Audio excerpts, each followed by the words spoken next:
Hi book fighters, did you miss the bookshelf? I thought we'd bring it back, kick it old school for today, because it's Thursday.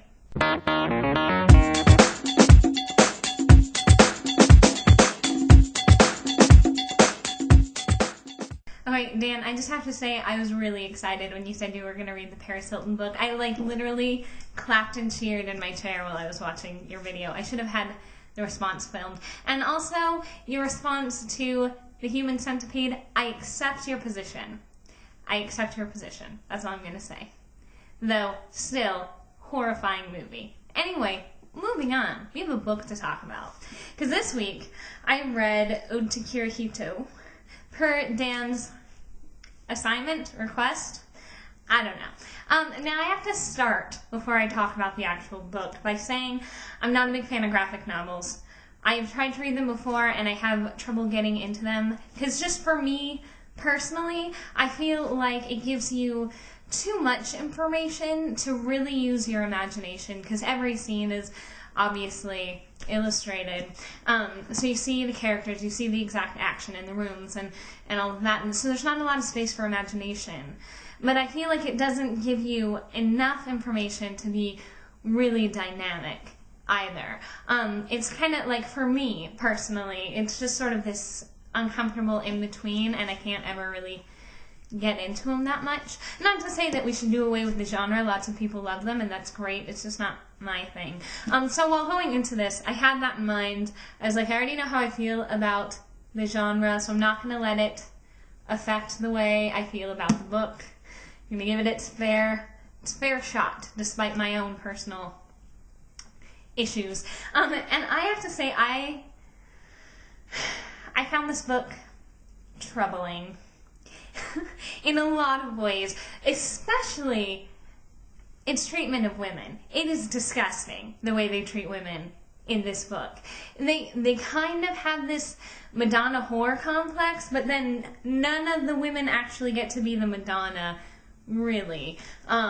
Yeah, I mean, you have sort of vague hand gesturing at it with the nun, but it's horrible. It's disgusting. Like, they're completely defined by their sexuality. And that's it. And they're all incapable of controlling their own sexual desires. It's like they're these succubuses that rise out of the earth to tempt men. And when your one character rapes two different girls, we're not worried about that.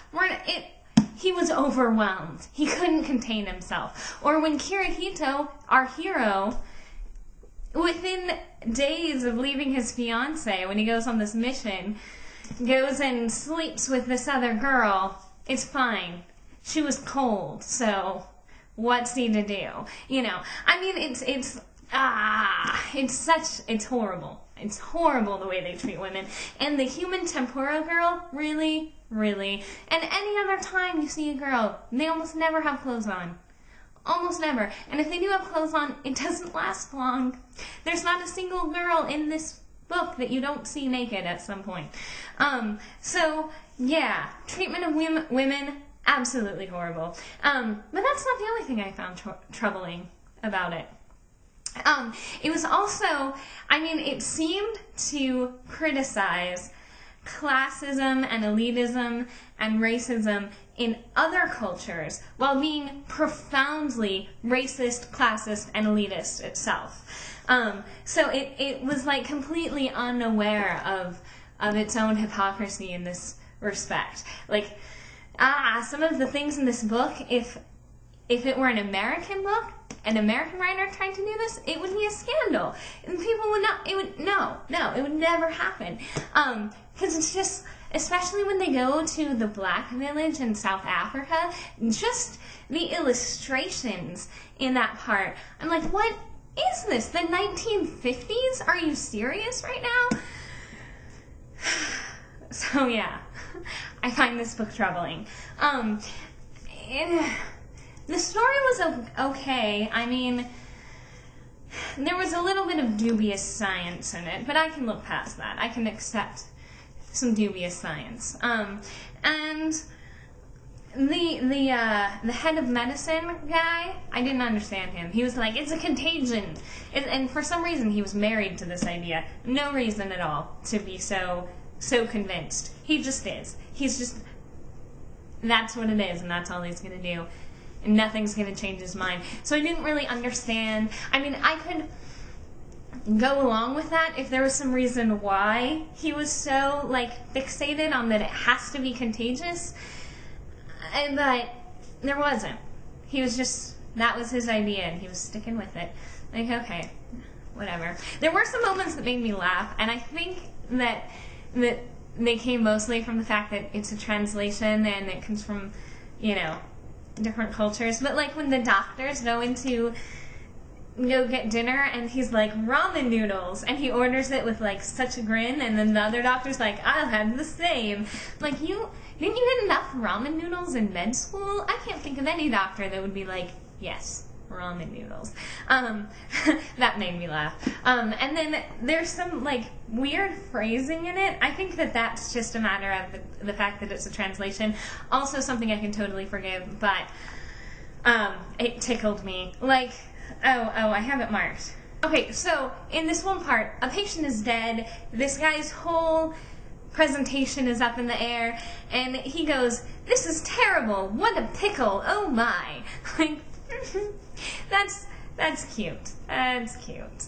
Oh, and another part, earlier in the story, there's this, like, freak show going on, and they have a snake eat a live baby, and the guy's reaction to it, I'm not making this up, he says, boring. All you need is money to buy a snake and a baby. I want to see something that even money can't buy. Like, and before that, they're like, we bought the baby fair and square. Alright, that's fine. So, yeah, and here's the kicker. The kicker for me is in the About the Author at the end. It tells you all of this stuff about his art. But then, with his sweeping vision, deftly intertwined plots, and commitment to human dignity, he elevates manga to an art form.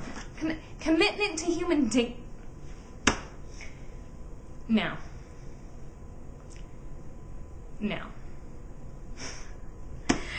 So yeah, I mean, I would not say that I enjoyed it. I'm not going to read part 2 because I didn't get that invested in the story, but I didn't expect that I was going to.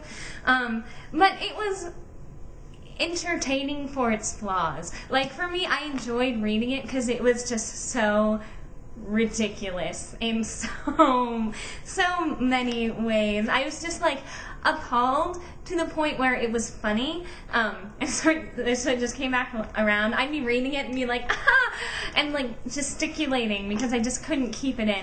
So I did enjoy reading it, but I didn't enjoy the book. January is still Lord of the Rings month, so next week I am going to be reading The Two Towers. Look forward to that. And if anyone's reading along with us, you should do video responses. Like Kalinda, come on. And anyone else, pick them up. If you haven't read Lord of the Rings, you really should. And there's no time like the present. So I'll be talking about that next week. So yay! Alright, I should probably ask a question. It's question time. No one else asked one that I haven't answered yet, I don't think. Yeah, no one asked one. So, my question for you, that I'm just coming up with on the spot, so it's kind of lame, but what is it that you all do? What do you do outside of videos, obviously, and those nerdy things that we all share in school? Because I know you're all of your school situations. What do you do? What do you do? Do you have any other activities? Is there anything else? Is it all just nerdy stuff in school? I don't know. As I've mentioned before, Thursdays are a weird day because I have dance classes, and they kind of take up, like, the time of day where I would do videos, usually, because from about 5 in the evening till 10:30 at night, it's all getting ready for dance class and then going to dance class and then coming home. So that's why my videos are always late. But yeah, so I do dance. I've danced for many years, since like my freshman year of high school. So that's 9 years, I guess. 9 or 10 years, I don't know. So yeah, dance. And then I also do, I don't know if you guys knew this or not, I do figure skating as well. That's somewhat new. I've only been doing that for about 2 years, a little less than 2 years. So yeah, I go skating every Saturday. Been doing it for a while. It's a lot of fun.